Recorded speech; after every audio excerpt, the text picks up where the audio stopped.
Rohingya हैं, हमारे उत्तर प्रदेश के भाई, हमारे पूर्वांचल के भाई, हमारे यूपी बिहार के भाई जो 40-40 हैं, अपने श्रम अपने खून पसीने से दिल्ली को बना रहे हैं, आप उनको रोहिंग्या करें। मैं एक ही बात स्पष्ट करना चाहता हूं कि जिस संविधान ने ये ताकत दी है कि वो वोटर्स लिस्ट के बारे में जो चर्चा कर रहे हैं कि उसको कटवाने का, वो प्रोविजन भी संविधान के अंतर्गत ही है। और उसमें देखने वाली बात यह है कि ये इतने दिन सत्ता पे कहीं रोहिंग्या और बांग्लादेशी के वोटों पर तो नहीं बने हुए थे।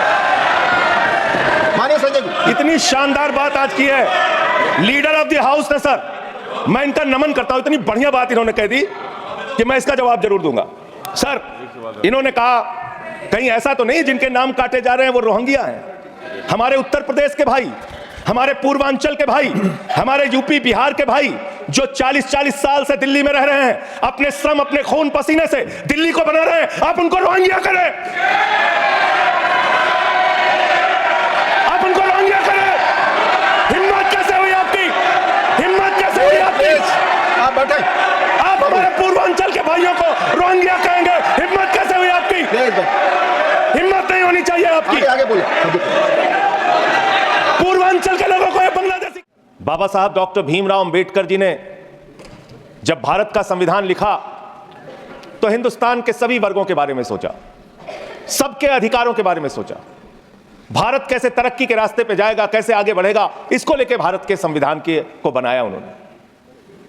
और उसमें एक एक करके जो संविधान की मूल आत्मा है वो मैं आपके सामने पढ़ना चाहूंगा कि उनकी मंशा क्या थी, हमारे संविधान की मंशा क्या है।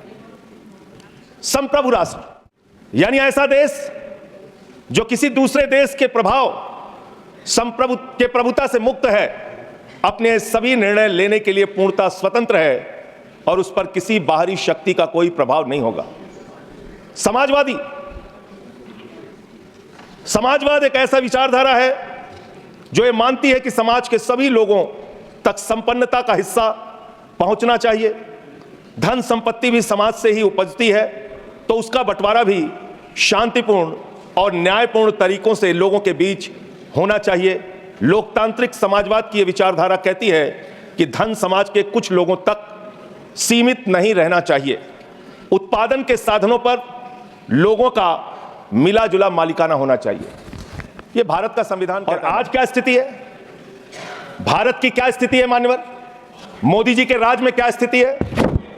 5%, देश के 5% लोगों के पास देश की 60% संपत्ति है और देश के 50% लोगों के पास मात्र 3% संपत्ति है।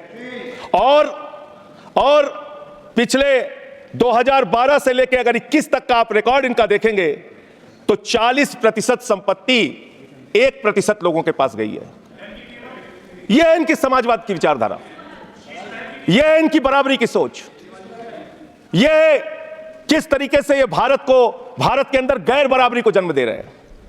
समाजवादी आंदोलन में नारा लगता था, जब तक दुखी इंसान रहेगा धरती पर तूफान रहेगा। नारा लगता था, रोटी कपड़ा और मकान मांग रहा है हिंदुस्तान। नारा लगता था, धन और धरती बंट के रहेगी, भूखी जनता चुप न रहेगी। लेकिन आज भारत को इस हालत में इन्होंने पहुंचा दिया है मान्यवर, जहां पर 3% संपत्ति 50% लोगों के पास है और 5% लोगों के पास देश की 60% संपत्ति है। इसके आगे हमारा संविधान कहता है सेकुलरिज्म की बात, धर्मनिरपेक्षता, जिसका खुलेआम आप विरोध कर रहे हैं। ये एक ऐसी सरकार है, हमारे प्रधानमंत्री जी भारत के संविधान पे शपथ लेकर देश के प्रधानमंत्री बने। यहां पे बैठे हुए सांसद संविधान की शपथ लेते हैं, मंत्री संविधान की शपथ लेते हैं, लेकिन संविधान में लिखी हुई बातों को नहीं मानते। धर्मनिरपेक्षता से इनको मतलब नहीं है। हमको अगर दर्शन करना होता है मान्यवर तो हम काशी जाते हैं, महाकाल का दर्शन करने उज्जैन जाते हैं, प्रभु श्री राम का दर्शन करने अयोध्या जाते हैं। लेकिन भाजपाइयों को जब दर्शन करना होता है तो ये मस्जिद में भगवान का दर्शन करने जाते हैं, मस्जिद में भगवान का दर्शन करने जाते हैं, मस्जिद में मंदिर खोज रहे हैं पूरे देश के अंदर। तो इसलिए मान्यवर, मैं इनसे कहना चाहता हूं, घबराओ सीट पर चीखना चिल्लाना शुरू कर देते हैं। जैसे ही बोलता हूं चीखना चिल्लाना शुरू। मान्यवर, ये भारत खोदो योजना चला रहे देश में, भारत खोदो योजना। अरे मैं कहता हूं अगर इतना ही खोदना है, कल को कोई आके दावा करेगा संसद खोद दो। ये भारत खोदो योजना बंद करो, इससे देश का विकास होने वाला नहीं है। आपने शिक्षा में क्या हालत की देश की? माननीय शिक्षा मंत्री जी यहां पे बैठे हुए हैं, मैं बताना चाहूंगा शिक्षा के स्तर को आपने कहां पहुंचा दिया। 11 लाख, अरे क्या क्या यहां बोला गया मैंने खूब सुना है, आप ही लोगों से सीखा है। 11 लाख बच्चों को सरकारी स्कूल से दूर किया गया, 11 लाख बच्चों को। यह देश के अंदर शिक्षा की व्यवस्था है और इसमें सबसे ज्यादा मान्यवर, अगर किसी राज्य की भागीदारी है जहां पे सबसे ज्यादा बच्चे सरकारी स्कूल से दूर हुए हैं, पिछले 8 महीने का आंकड़ा शिक्षा मंत्रालय ने लोकसभा में रखा, 11 लाख में से अकेले 7,84,000 बच्चे उत्तर प्रदेश में सरकारी स्कूलों से दूर गए। ये कर रहे हैं शिक्षा के नाम पे आप। देश की शिक्षा की व्यवस्था की हालत यह कर दी आपने। 63,000 बच्चे आसाम में सरकारी स्कूलों से दूर हुए। यह सरकार का आंकड़ा, मैं अपनी ओर से नहीं पढ़ रहा हूं। जब सरकार से पूछा गया शिक्षा पे कितना खर्च करते हैं, जीडीपी का कितना हिस्सा शिक्षा पे खर्च करते हैं, पिछले 3 वर्षों से भारत की सरकार जीडीपी पे 0.4% शिक्षा पे ऊपर खर्च करती है और दिल्ली की सरकार, जहां अरविंद केजरीवाल की सरकार है, हम शिक्षा के ऊपर 25% बजट का हिस्सा खर्च करते हैं। मानव स्वास्थ्य के ऊपर दिल्ली के अंदर 13% हम खर्च करते हैं और भारत की हमारी सरकार जो अपने आप को कहती है मोदी जी की बड़ी योजनाएं हैं, बड़ी ताकतवर सरकार है, मात्र 2% स्वास्थ्य के ऊपर खर्च करती है। यह इस देश की हकीकत है। कैसे समानता आएगी? कैसे संविधान में लिखी हुई बातों की सुरक्षा हो पाएगी? मैं दिल्ली की बात करूं, अगर एक राज्य सरकार, दिल्ली के लोगों ने भी चुना जिसको आप चलने नहीं देते, बार बार उसके ऊपर रोक लगाते हैं, लेकिन उस राज्य सरकार के काम क्या हैं वो आपको जानना बहुत जरूरी है। एक ऐसी सरकार जिसने, अब देखिए टोका टोकी कर, बोलिए ना, आप बोलिए, आपको उधर बात अभी ये लोग जब बोल रहे थे मैं चुपचाप सुना। आप बोलिए। अगर जेल वेल की बात करोगे ना, जिस दिन सत्ता परिवर्तन होगा एक भी आदमी बाहर नहीं दिखेगा। ऐसी बातें मत करो, आपस में बात नहीं। ये धमकी देने की बातें मत करो। संजय जी, आपस में कोई बात नहीं। संजय जी प्लीज नहीं, कोई नहीं, आप आपस में बात कंट्रोल कीजिए सर, सभी लोग आपस में बात प्लीज। आप प्लीज, आप बैठे रहे प्लीज। ऐसे धमकी देकर काम मत करो। आप विषय पे बोले, विषय बोले, हमसे आप सवाल बोले कर रहे विषय पर। संजय जी जो विषय बोलेंगे बोलेंगे, विषय पर बोलिए प्लीज, विषय पर बोलिए प्लीज। करेंगे मुझे लगता है कि संजय जी अपना आपा खो गए हैं और उन्होंने अपनी शब्दावली को ध्यान में रखना चाहिए और ये जो उन्होंने शब्द वाक्य इस्तेमाल किया ये एक्सपंज होना चाहिए।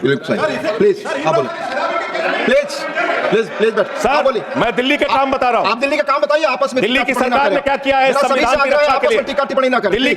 दिल्ली की सरकार ने क्या किया है इस देश के नागरिकों को मजबूत बनाने के लिए? दिल्ली की सरकार ने क्या किया है शिक्षा और स्वास्थ्य पे काम करने के लिए?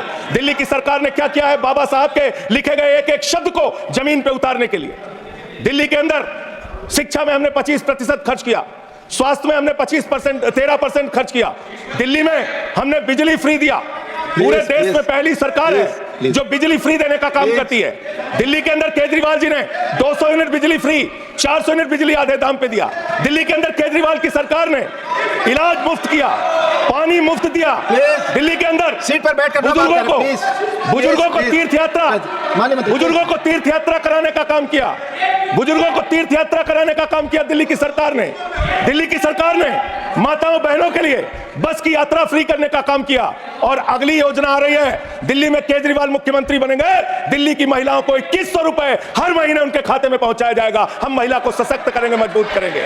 संविधान पर भी जोड़िए उसको, संविधान पर बोलिए संजय जी।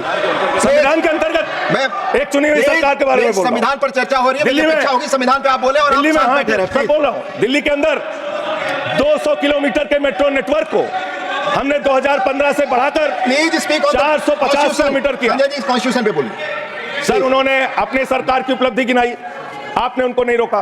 प्लीज अगर हम दिल्ली में एक चुनी हुई सरकार के काम को बता रहे हैं हम सबसे आग्रह कर रहे हैं अपने विषय पर बोले। जिस राज्य से मैं चुना गया हूं, आपसे भी कर रहे हैं, उस राज्य में क्या काम हो रहा है? क्या ये देश इनको दर्द क्यों हो रहा है? प्लीज विषय संविधान इनको पर पेट में तकलीफ क्यों हो रही है? संविधान पे चर्चा है, हर सदस्य से इनको तकलीफ क्यों हो रही है? हर सदस्य से हम अपेक्षा करते हैं संविधान पर बोले। तो दिल्ली में प्लीज आप बोलते हैं, प्रवोक करते हैं, आप विषय पर बोले। ये सब चीजें नहीं जाएंगी, ये सब चीजें नहीं जाएंगी रिकॉर्ड पे। प्लीज वो बोल रहे हैं जेल क्यों आपस गए? में बात ना करें, आप बोले संविधान पर। नहीं, आप प्रोग्राम को आपस में बात ना करें प्लीज। प्लीज आप इस तरह टिप्पणी नहीं कर सकते माननीय सदस्यों पर, वो चीजें रिकॉर्ड में नहीं जाएंगी। इस तरह की टिप्पणी सदस्यों पर एक दूसरे पर करना, प्लीज आप विषय पर बोले। सर सर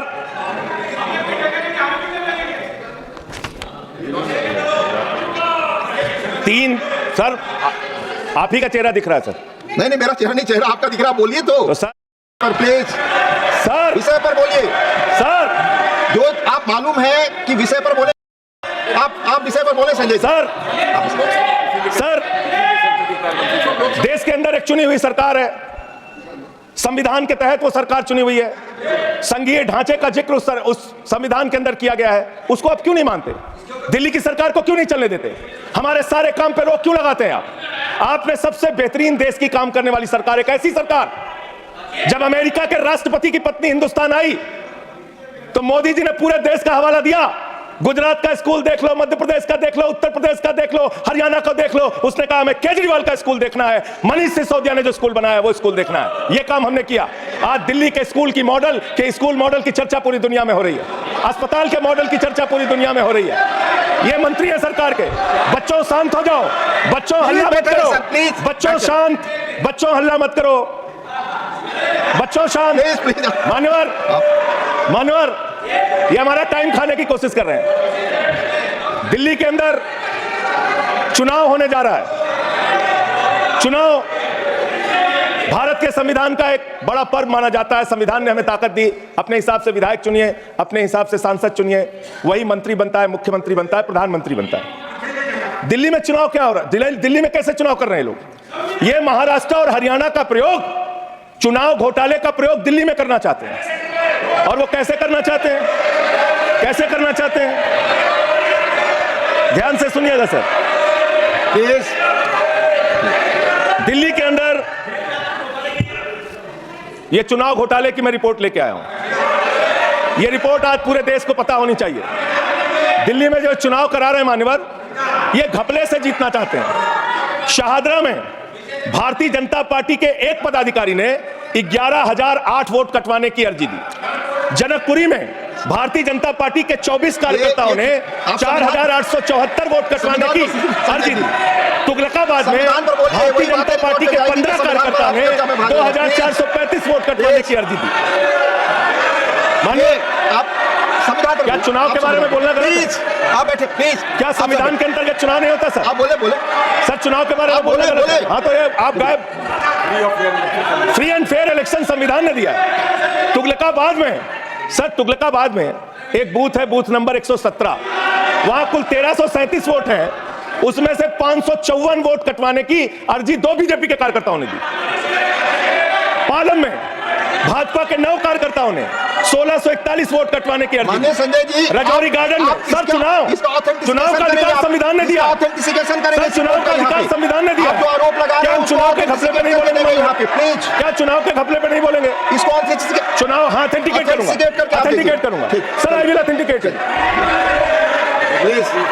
मैं ऑथेंटिकेट करूंगा सर, आपकी बात सुन लिया सर। हरिनगर में आप बैठ जाए जगह पे अपनी। हरिनगर में भारतीय जनता पार्टी के 4 कार्यकर्ताओं ने 637 वोट कटवाने का आवेदन दिया। करावल नगर ने 2 कार्यकर्ताओं ने 3,260 वोट कटवाने की अर्जी दिया। मुस्तफाबाद में एक व्यक्ति ने 534 वोट मैं नहीं कर रहा। I am not एल्डिंग sir, I am not एल्डिंग। I am not एल्डिंग। नहीं सर ऐसे आप तो फिर ऐसे लोग आपको समय दें। आप देखिए लीडर ऑफ द हाउस। नहीं मैं